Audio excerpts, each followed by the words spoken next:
أعوذ بالله من الشيطان الرجيم.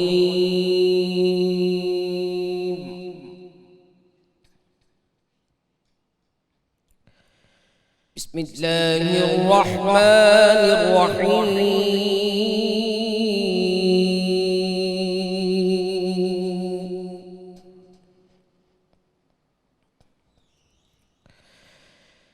إن الذين قالوا ربنا الله ثم استقاموا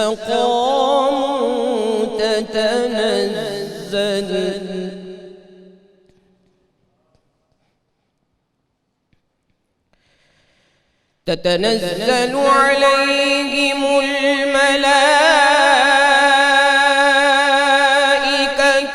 ألا تخافوا ولا تحزنوا وأبشروا بالجنة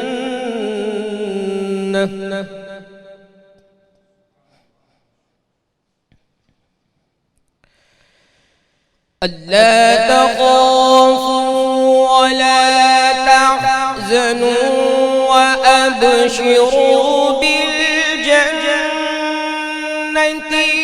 التي كنتم توعدون.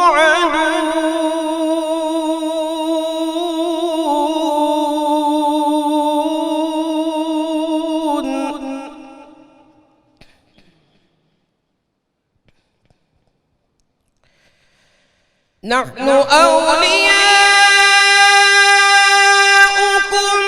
في الحياة الدنيا وفي الآخرة ولكم فيها ما تشتهي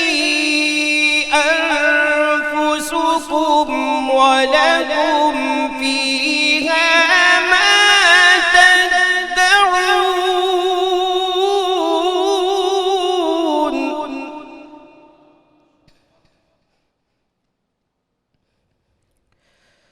نزلا من غفور رحيم.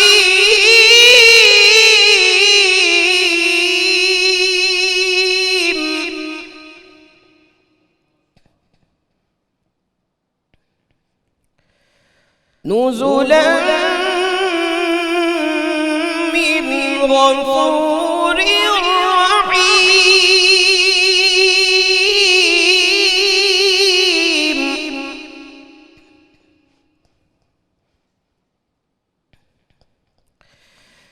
ومن أحسن قولا ممن دعا إلى الله وعمل صالحا وقال إنني من المسلمين.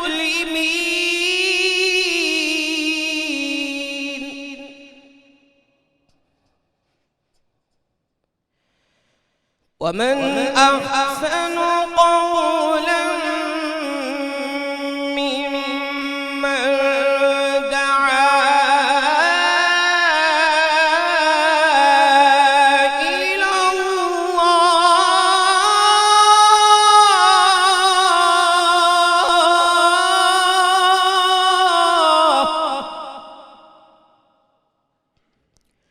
إلى الله وعمل صالحا وقال إنني من المسلمين.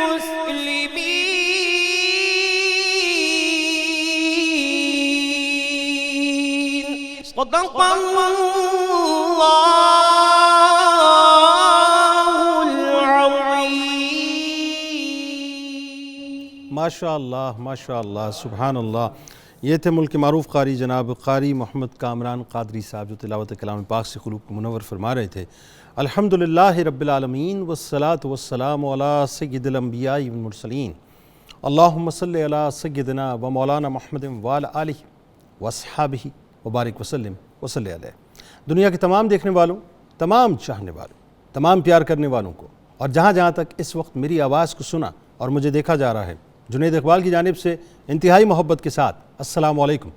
ایک بار پھر ناظرین، آپ کو رحمت رمضان کی خصوصی براہ راست نشریات میں سحری کے خوبصورت سے موقع پہ، انتہائی خوبصورت سے موقع پہ، چونکہ آج 23ویں شب ہے، دوسری طاق رات ہے، ممکنہ شب قدر ہے، دل کی گہرائیوں سے خوش آمدید کہتا ہوں۔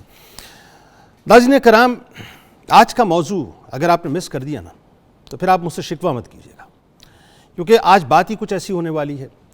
میرا خیال ہے کہ میں اگر یہ کہوں کہ ہر گھر کا مسئلہ ہے تو یہ ہر گھر کا مسئلہ ہے، میں یہ کہوں کہ ہر فرد کا مسئلہ ہے تو یہ ہر فرد کا مسئلہ ہے۔ ناظرین، ایک ہوتا ہے پوت، ایک ہوتا ہے کپوت، ایک ہوتا ہے سپوت۔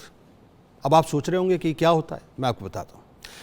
پوت وہ ہوتا ہے ناظرین کہ باپ نے ایک کام کیا اور اولاد نے اس کام کو مینٹین رکھا، وہ ہوتا ہے پوت۔ کپوت وہ ہوتا ہے کہ باپ نے ایک مقام بنایا، اولاد نے اس مقام کی جڑوں کو کاٹنا شروع کر دیا، وہ ہوتا ہے کپوت۔ اور سپوت وہ ہوتا ہے کہ باپ نے ایک مقام بنایا، اولاد نے مزید اس مقام کو اوپر پہنچا دیا، یہ ہوتا ہے سپوت۔ دعا ہے ابتدا میں کہ اللہ تعالی ہماری اولادوں کو ہمارا سپوت بنا دے۔ ناظرین، جو ہم کرتے ہیں اگر وہ اچھے کام ہیں، واقعی اللہ اور اس کی رسول کی تائید کے لیے ہیں اور ان کی دین کی ترویج کے لیے، تو اللہ تعالیٰ مزید اس میں چار چاند اولادوں کے ذریعے سے لگا دے۔ بات یہ ناظرین کہ سورہ تحریم سے آواز آتی ہے، آئے ایمان والو، اپنے آپ کو اور اپنے گھر والوں کو دوزخ سے بچاؤ جس کا ایندھن آدمی اور پتھر ہیں۔ حدیث مبارکہ کی روح سے جو شخص حلال ذرائع سے روزی کما کر اپنے بچوں کی کفالت کرتا ہے تو روز قیامت اس کا چہرہ 14ویں کے چاند کی طرح چمک رہا ہوگا۔ ایک اور جگہ آتا ہے ناظرین کہ اپنی اولاد کی عزت افزائی کیا کرو، اپنی اولاد کی عزت افزائی کیا کرو اور انہیں اچھے آداب سکھایا کرو۔ بات یہ ناظرین، اسی طرح اولاد کے کردار کی عمارت کی بنیاد اگر جھوٹ پر نہ رکھیں، یعنی یوں سمجھ لیں کہ ہمیں یہ دیکھنا ہوگا کہ ہم نے اولاد کی جو کردار ہے اس کی عمارت کو اگر ہم نے جھوٹ کی بنیاد پہ رکھا ہے تو اس کا نتیجہ کیا ہے، لیکن اگر جھوٹ کی بنیاد پہ نہیں رکھا تو کیا حدیث شریف کا ایک جملہ ہے ناظرین، مگر کائنات ہے، جس شخص نے بچے سے کہا آ جاؤ میں تمہیں یہ چیز دوں گا پھر اسے کچھ نہ دیا تو یہ بھی جھوٹ ہے، یعنی یہ چھوٹی بات بائی ڈیفالٹ اولاد کے لیے لائسنس ٹو کل ہوگی۔ آج کے اس پرفتن دور میں جہاں دجالی قوتیں، مجھے کہنے دیجئے ناظرین، جہاں دجالی قوتیں اپنے عروج پر ہیں، ہر طرف نفسا نفسی ہے، مادہ پرستی کا دورہ ہے، اس ڈیجیٹل دور میں جہاں سیٹلائٹ چینلز کی یلغار ہے، جہاں ہر طرف نئے فتنوں کی بھرمار ہے، سوشل میڈیا اور الیکٹرانک میڈیا نے شرم و حیا کا مکمل طور پہ جنازہ نکال دیا ہے۔ موبائل فونز بشمول تمام الیکٹرانک گیجٹس کے دجالی فتنے کی صورت ہر لمحے ناظرین ہمارے ساتھ ساتھ ہیں۔ جہاں اپنا ایمان بچانا مشکل اور اپنی اولادوں کی صحیح اسلامی خطوط پر دور جدید کے تقاضوں کے مطابق تربیت کرنا مشکل ترین ہے، بلکہ یوں کہوں کہ کسی جہاد سے کم نہیں ہے، جہاں تہذیب، تمدن، کلچر، اخلاقیات، شرم و حیا، حلال، حرام، جائز اور ناجائز کا تصور ناپید ہوتا جا رہا ہے۔ ایک طرف مغرب کی جالسازیاں ہیں ناظرین اور دوسری طرف ہماری بے بسی اور ہماری لاچاریاں ہیں۔ ایک طرف بے راروی کی پکار ہے اور دوسری طرف نسل نو مکمل طور پہ شتر بے مہار ہے۔ ایسے میں ناظرین مبارک ہو ان لوگوں کو جو اولادوں کو صدقہ جاریہ بنا رہے ہیں، اور وعید ہو ان لوگوں کو جو اولاد کو تہذیب نو میں مکمل طور پہ بہا رہے ہیں۔ اولاد والدین کے پاس ناظرین اللہ کی ایک امانت ہے، خدا را اس بات کو سمجھیں، اور یہ جو اولادیں ہیں یہ بنیادی طور پر والدین کے پاس ایک امانت ہے اللہ کی، اور اس کا جو دل ہے ناظرین وہ ایک عمدہ اور صاف سلیٹ کی طرح ہوا کرتا ہے، جو چاہیں اس پر تحریر کر دیں، جو چاہیں اس پر لکھ دیں۔ وہ ایک گیلی مٹی کی طرح ہوتے ہیں، جس سانچے میں چاہیں ان کو ڈھال دیں۔ یہ اولاد صدقہ جاریہ بھی ہے ناظرین، اور یہی اولاد خدا نخواستہ عذاب جاریہ بھی بن جاتی ہے۔ اولاد کی تربیت بالعموم والدین اور بالخصوص ماں کی ذمہ داری ہے۔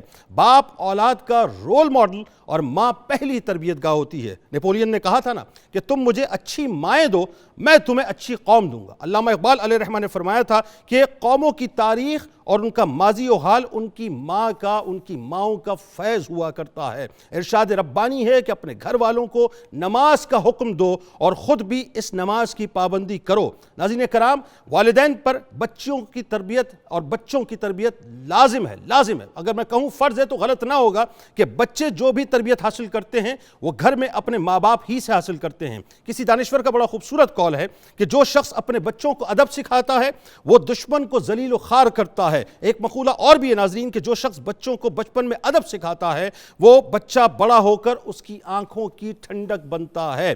اولاد والدین کے لیے امانت ہے اور قیامت کے دن وہ اولاد کے متعلق جواب دہ ہیں۔ یعنی جو آج آپ بول رہے ہیں، جس طرح سے آپ بول رہے ہیں، جس انداز سے آپ بول رہے ہیں، ناظرین یاد رکھیے گا کل آپ کو کاٹنا ہوگا اگر انہوں نے اولاد کی تربیت اسلامی انداز سے کی ہوگی، جو ان کا حق تھا جو دیا ہوگا، اور اگر وہ دے دیا ہوگا تو وہ والدین کے لیے دنیا اور آخرت میں باعث راحت ہوگی، ورنہ خدا نہ خواستہ وہ دنیا میں رسوائی اور آخرت میں ذلت کا باعث ہوگی۔ آج ناظرین کرام مجھے کہنے دیجئے کہ ہر طرف اولادوں کی نافرمانی کی داستانیں بکھری ہوئی ہیں۔ جس کو دیکھو، جہاں دیکھو، جس گھر میں دیکھو، دل خون کے آنسو روتا ہے۔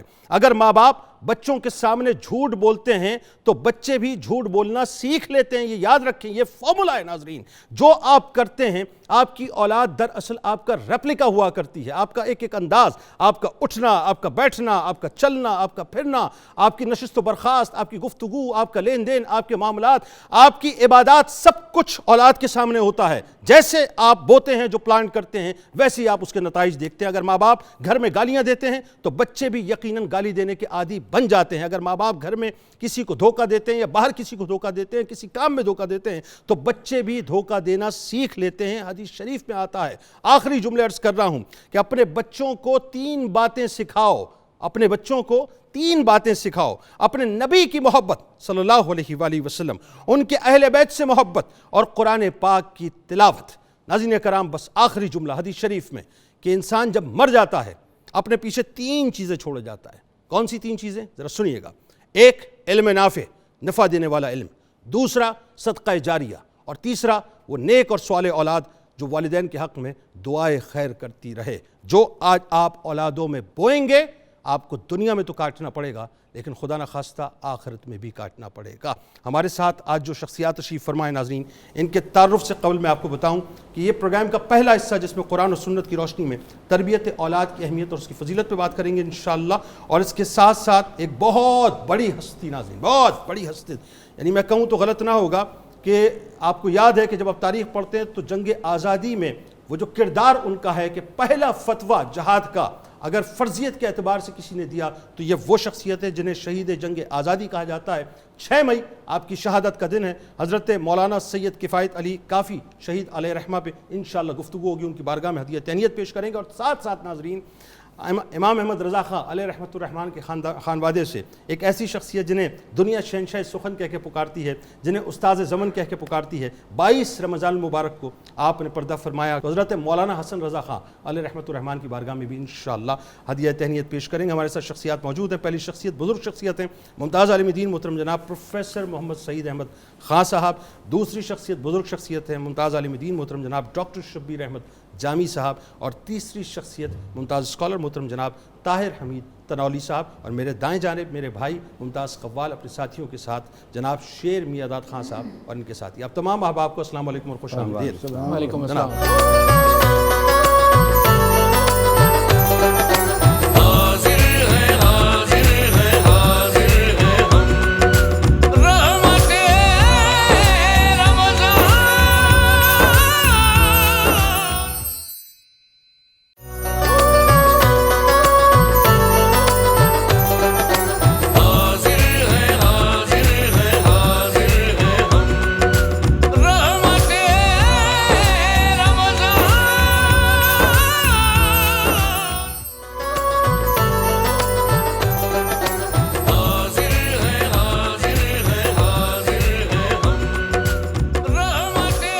ایک بار پھر ناظرین میں آپ کو خوش آمدید کہتا ہوں۔ کیا کمال کلام ماشاءاللہ خان صاحب نے پڑھا کہ کوئی گل باقی رہے گا نہ چمن رہ جائے گا، پر رسول اللہ کا دین حسن رہ جائے گا۔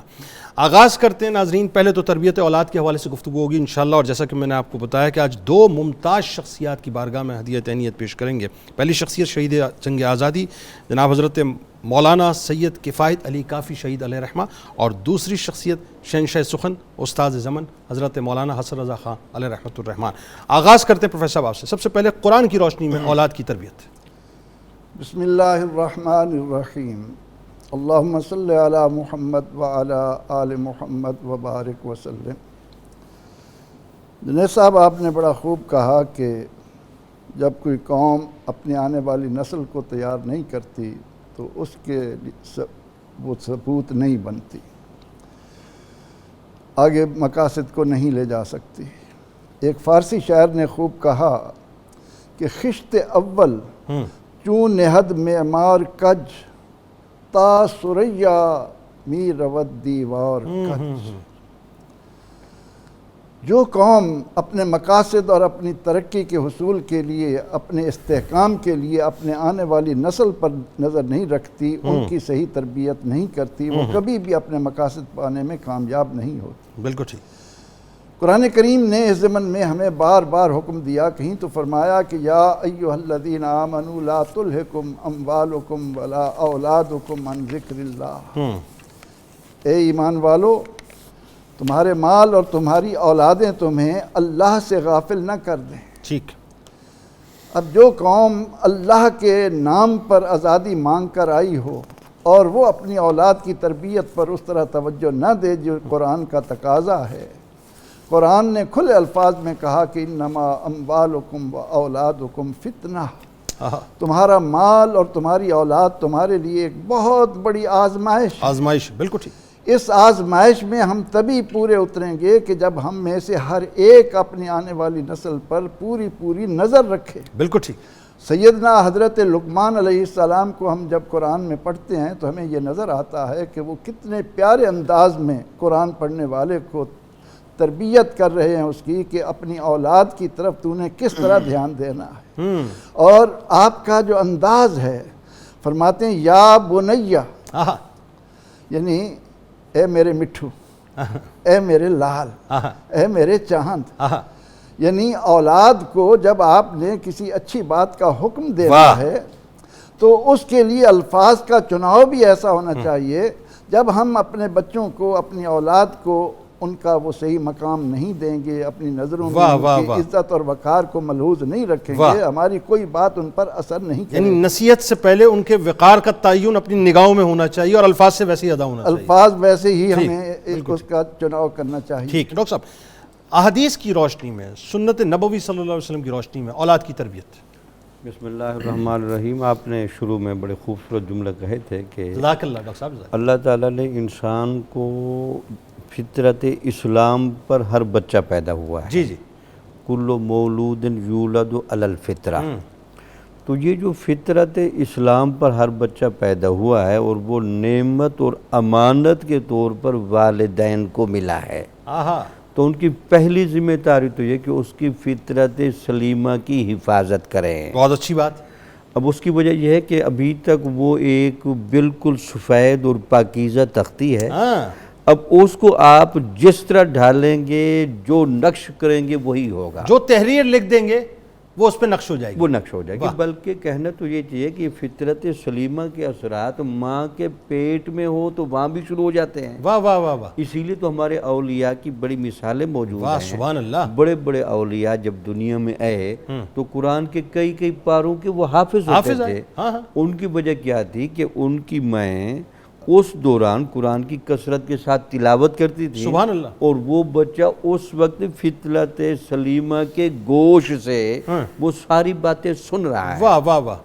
اچھا، اب یہ ما فوق العقل بھی نہیں رہا، اب تو سائنس پروف کر رہی ہے اس بات کو کیسا ہوتا ہے۔ جی ہاں، جینز میں جو کچھ بھی ہوتا ہے وہ سارا آتا ہے۔ اسی طرح پھر آپ نے دیکھا کہ حضور نبی اکرم صلی اللہ علیہ وسلم کی ارشادات کو اگر پڑھیں تو آپ نے ماں پر بڑی توجہ فرمائی ہے، اور ماں کے صرف 3 حق کی بیان نہیں فرمائے، بلکہ ماں کا یہ فرض بھی بتایا ہے کہ یہ پہلی ماں ہے جو بچے کے لیے پہلی درسگاہ ہے، ماں نے اس کو دودھ پلاتے ہوئے جس طرح کی لوریاں دینی ہیں، جس طرح اس کو اس نے سینے سے لگانا ہے اور جس طرح سلانا ہے، صاف کرنا ہے، یہ چیزیں بچے کی فطرت میں ثبت ہوتی جاتی ہے۔ سبحان اللہ۔ پھر بچہ جب چلنے کے قابل ہوتا ہے اور اپنے والد کی انگل پکڑ کے چلتا ہے، تو ہماری اسلامی تہذیب کا تو یہ اصول رہا ہے کہ بچے نے سب سے پہلے جو لفظ ادا کرنا ہے وہ یا اللہ ہونا چاہیے، یا محمد ہونا چاہیے، سبحان اللہ، یا اسلام ہونا چاہیے۔ سبحان اللہ۔ جب ہم بچوں کی اس نہج پر تربیت کریں گے تو پھر جیسے پروفیسر صاحب کہہ رہے تھے کہ پہلی اینٹ ہی اگر ہم نے ٹیڑھی رکھ دی تو عمارت آپ جہاں تک بھی لے جائیں اس میں وہ کجی ضرور رہ جائے گی۔ آپ کی طرف آتے ہیں ڈاکٹر صاحب، یہ بتائیے کہ اہل بیت اطہار اور ائمہ کرام میں جو ان کی حیات طیبہ ہمیں نظر آتی ہے، وہاں تو گراس روٹ لیول سے کیا بلکہ وہ بات ہے کہ پیدائش سے پہلے سے ہی تربیت شروع ہو جاتی ہے، یعنی وہی رزق حلال، صدق مقال۔ جی بتائیے ذرا۔ جی جنید صاحب بہت شکریہ۔ بالکل جو تعلیمات ہیں قرآن مجید کی، حدیث پاک کی، ان کا کمال اظہار ان تعلیمات کا ہمیں ملتا ہے اہل بیت اطہار کے ہاں، اولیاء کرام کے ہاں، کہ کس طرح سے انہوں نے ان تعلیمات کو اپنی اولادوں میں منتقل کیا۔ اچھا، اس کا اظہار آپ اس سے دیکھیں نا کہ جتنے ائمہ اہل بیت ہیں ان کی زندگیاں کس طرح حق کے لیے گزری اور حق کے لیے وہ کس طرح کھڑے رہے، کتنی انہوں نے استقامت دکھائی۔ تو یہ سارا اثر کہاں سے آیا؟ اسی تربیت کا نتیجہ تھا نا۔ تو بنیادی طور پہ جنید صاحب یہ جو تربیت ہوتی ہے اولاد کی، اولاد جو بنتی ہے وہ کانوں سے نہیں آنکھوں سے بنتی ہے۔ اللہ، مطلب یہ جو آپ کہتے ہیں اس سے اولاد نہیں بنتی، جو آپ کرتے ہیں اولاد جو دیکھتی ہے اس سے اولاد کا کردار بنتا ہے۔ یہ فیضان نظر تھا یا مکتب کی کرامت تھی، سکھائے کس نے اسماعیل کو آداب فرزندی۔ اللہ، تو جو پیٹرن ہوتا ہے والدین کا، انداز زندگی ہوتا ہے، اٹھنا بیٹھنا، معاملات چلانا، وہی طریقہ کار اولاد وہاں سے پک کرتی ہے اور اس طریقہ کار کو آگے لے کے پھر ان کی زندگی استوار ہوتی چلی جاتی ہے۔ اس لیے جو بنیادی کردار اس کے اندر آتا ہے وہ والدین کا آتا ہے۔ آپ صلی اللہ علیہ وسلم نے ارشاد فرمایا کہ الجنت تحت اقدام الامہات، کہ جنت ماؤں کے قدموں تلے ہے۔ اب اس حدیث پاک کا ایک معنی تو یہ ہے کہ اولاد کی جنت ماں کے قدم تلے ہے، لیکن اس کا ایک اور معنی بھی ہے، وہ یہ ہے کہ جنت ماؤں کے قدموں تلے ہے۔ ماں چاہیں تو معاشرہ جنت بن جائے، چاہیں تو معاشرہ جنت بن جائے۔ کیا اچھی بات ہے، کیونکہ دیکھیں اس حدیث پاک میں یہ نہیں فرمایا گیا کہ اولاد کی جنت ماؤں کے قدموں تلے ہے، ماؤں کے قدموں تلے جنت کا ذکر ہے۔ یعنی بتایا آپ صلی اللہ علیہ وسلم نے یہ کہ معاشرہ اس وقت جنت بنتا ہے جب معاشرے میں عورت ماں ہو۔ واہ، عورت کا بنیادی کردار ماں کا کردار ہے۔ واہ، یعنی جو سوسائٹی عورت کو ماں کا تقدس دیتی ہے وہ سوسائٹی جنت نظیر بن جائے گی۔ سبحان اللہ۔ تو جس وقت مائیں اپنے اس منصب کو سمجھ جاتی ہیں اور اس منصب کو اس کے ساتھ انصاف کرتی ہیں تو اس سے کیا ہوتا ہے کہ نسلیں سدھرتی ہیں۔ واہ، اور اب کسی بڑی شخصیت کو دیکھیں تو آپ اس کے پیچھے ایک بڑی ماں نظر آئے گی۔ واہ، یعنی کہ کس طرح سے سیدہ فاطمہ تو زہرا ہیں تو حسنین کریمین ہیں۔ سبحان اللہ۔ تو چلتے ہیں نیچے، جس بھی شخصیت کو دیکھیں گے آپ دیکھیں گے کہ اس کے جینیٹکس میں اس کی ماں کی تربیت، ماں کا دودھ، ماں کا خون وہ کام کرتا ہوا نظر آئے گا۔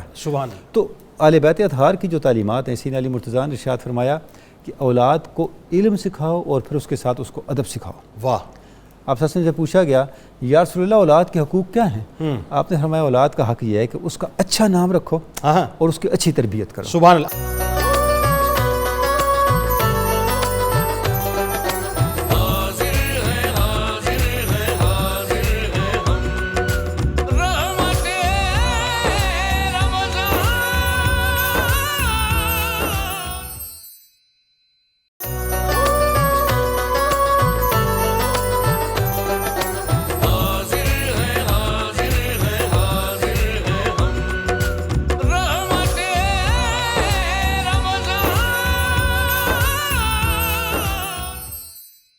آج شہادت ہے حضرت مولانا سید کفایت علی کافی شہید علیہ رحمہ، آپ شہید جنگ آزادی ہیں، اور کیا سچے عاشق رسول، کیا سچے عاشق رسول، ذرا بتائیے پروفیسر صاحب آپ کی شخصیت کے حوالے سے۔ عظیم شہید پاکستان کا تحریک آزادی کے اس نامور سپوت کو خراج عقیدت پیش کرتے ہوئے اس پس منظر میں بھی ہم اولاد کی تربیت کی طرف جاتے ہیں۔ جی وہی، ان نفوس نے ہمیں اس خطے میں آزادی کے لیے جو درس دیا، اقبال نے کہا کہ سبق پھر پڑھ، صداقت کا، عدالت کا، شجاعت کا، لیا جائے گا تجھ سے کام دنیا کی امامت کا۔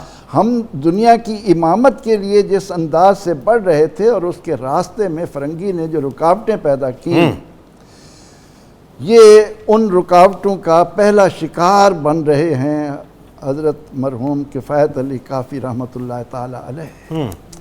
آپ کا نسبی تعلق نگینہ ضلع بجنور کے ایک معزز خانواد سادات سے تھا، اور آپ نے مراد آباد کو اپنا مسکن بنایا۔ اتر پردیش میں مراد آباد نا، یو پی میں۔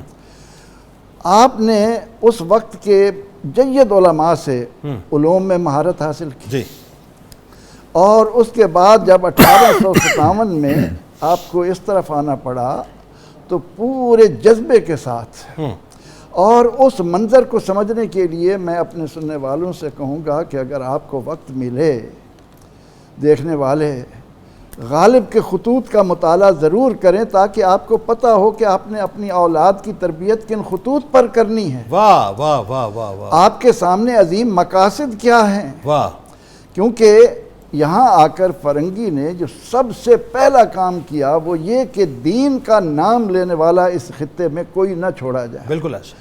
محمد عربی صلی اللہ علیہ وسلم سے جس کا بھی ربط ہو، اس ربط کو کاٹا جائے، اس کا وجود مٹایا جائے۔ غالب کہتے ہیں کہ دلی کی کوئی سڑک ایسی نہیں تھی جس کے دو رویے، جو درخت ہوتے تھے، ہر درخت کے ساتھ دو علماء کی لاشیں لٹکائی جاتی تھیں، اور کیفیت یہ ہوتی تھی کہ ہاتھی پر بٹھا کر لے جاتے، درخت کے ساتھ عالم کو باندھتے، اس کے بعد ہاتھی کو چلانے کے بعد اس شہید ہونے والے کی میت جو ہے وہ 8 کے ہندسے جیسی بن جاتی۔ اللہ اللہ اللہ۔ یہ ظلم و بربریت محض اس لیے ہو رہا تھا کہ اس خطے کے اندر لوگوں کے دلوں میں حب رسول صلی اللہ علیہ وسلم کا جو جذبہ ہے، ایمان اور اسلام کے ساتھ ان کی جو والہانہ لگاؤ اور تعلق ہے، اس کو ختم کر دیا جائے۔ جی جی جی۔ اور ساتھ ہی تربیت کی بات ہم کر رہے ہیں کہ یہاں جو نظام تعلیم تھا، یہاں کے رہنے والوں کی روٹی عربی اور فارسی کے ساتھ منسلک تھی۔ فارسی زبان کو ختم کر دیا گیا سرکاری زبان سے، مدارس علماء سے خالی ہو گئے، بالکل ٹھیک۔ اس کی جگہ انہوں نے اپنی زبان رائج کی، جس کی وجہ سے لوگ، چونکہ پیٹ تو ساتھ ہے، جی، تو اس طرح سے اخلاقی تباہی۔ نبی رحمت صلی اللہ تعالی علیہ وسلم کا ارشاد ہے کہ انما بعثت لاتمم مکارم الاخلاق۔ اس خطے میں اولاد کی تربیت اخلاقی بنیادوں پر کی جاتی تھی، لیکن انہوں نے آ کر اس طرح کے ظلم و ستم جب جاری رکھے، اور 1857 کی جنگ آزادی میں علماء جب سامنے آئے، تو ان میں سے ایک پیارا نام کفایت علی کافی رحمۃ اللہ علیہ کا ہے۔ بات آگے بڑھاتے ہیں ڈاکٹر صاحب، یہ وہی دور ہے 1857، بہادر شاہ ظفر کی حکومت جا چکی ہے، قید کر لیا اس کے دونوں بیٹوں کو، جو اس کے سر کاٹ کے بھیج دیے گئے۔ ایک عجیب ظاہر طوفان تھا، ایسٹ انڈیا کمپنی جو ہے وہ ریپ اپ کر کے جا رہی ہے، برطانوی سامراج جو ہے مکمل طور پر قابض ہو چکی ہے، پھر جو عشق مصطفیٰ صلی اللہ علیہ وآلہ وسلم کی شمع کو بجھانے کی کوشش کی گئی۔ یہ پہلی شخصیت حضرت مولانا سید کفایت علی کافی شہید علیہ رحمہ کہ جنہوں نے باقاعدہ جہاد کا فتویٰ دے کر پھر اس فتوے کو لے کے ڈور ٹو ڈور گئے، اور فرضیت کی حیثیت آپ نے کہا جی جہاد فرض ہے، ذرا بتائیے ان کے کردار کے حوالے سے۔ بسم اللہ الرحمن الرحیم۔ بہت خوبصورت باتیں ہو رہی ہیں۔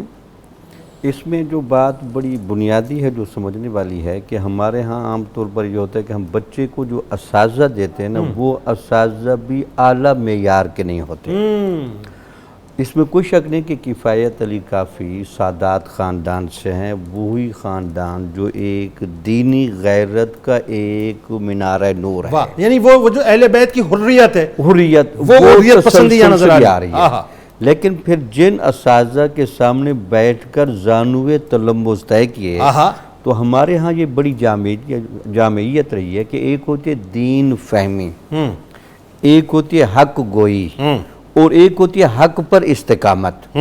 یہ تینوں چیزیں اساتذہ طالب علم کے ذہن میں بھر دیتے تھے۔ جی بالکل، وہ دین سمجھنے والا بھی ہو، اور ڈنکے کی چوٹ پر وہ بہت بڑا مبلغ بھی ہو، ٹھیک ہے، اور جہاں استقامت کا مظاہرہ کرنا پڑے تو وہ استقامت کا بھی پہاڑ واقع ہو۔ سبحان اللہ سبحان اللہ۔ اب ایک وہ خاندانی نسب، وہی حریت والا، اور پھر اساتذہ کی تربیت کے نتیجے میں پھر جیسے آپ نے شروع میں جملہ کہا کہ سب سے پہلے انگریزوں کے خلاف جہاد کا فتویٰ دیا، اور اس میں جو چیز جادو کا اثر طے کر رہی ہے، اثر رکھتی ہے، وہ جیسے علامہ اقبال نے کہا روح محمد اس کے بدن سے نکال دو، یہ جو حضور نبی اکرم صلی اللہ علیہ وسلم کے ساتھ والہانہ عقیدت ہے، اور وہ ایک گہرا جوش و جذبہ ہے جو غزوہ احد کے موقع پر اور غزوات میں ہم صحابہ کے بھی مظاہر دیکھتے ہیں، اور اس کا بڑا نمونہ واقعہ کربلا میں بھی سامنے آیا۔ یہ بنیادی طور پر اسی کا تسلسل ہے